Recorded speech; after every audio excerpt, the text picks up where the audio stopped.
اللہ تعالیٰ کے بعد صفاتی نام ہم اپنے بچوں کے نام رکھتے ہیں، اور ان ناموں کو بعض اوقات لوگ بغیر عبد کے بھی استعمال کرتے ہیں، جیسے عبدالعزیز کو لوگ عزیز کہہ دیتے ہیں، عبد الرحیم کو لوگ رحیم کہہ دیتے ہیں، عبد الرحمن کو لوگ رحمان کہہ دیتے ہیں۔ کچھ نام اللہ تعالیٰ کے جو صفاتی نام ہیں وہ اگر بندوں کے نام رکھے جائیں تو اس کے ساتھ لفظ عبد کا لگانا بہت ضروری ہے۔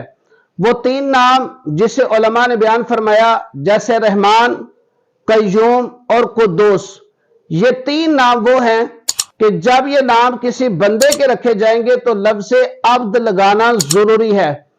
اگر آپ کسی عبد الرحمن بندے کو خالی رحمان کہیں، عبد القیوم کو خالی قیوم کہیں، عبد القدوس کو خالی قدوس کہیں گے تو یہ ناجائز اور حرام ہے۔ تو ان ناموں کو بغیر عبد کے استعمال نہیں کرنا چاہیے۔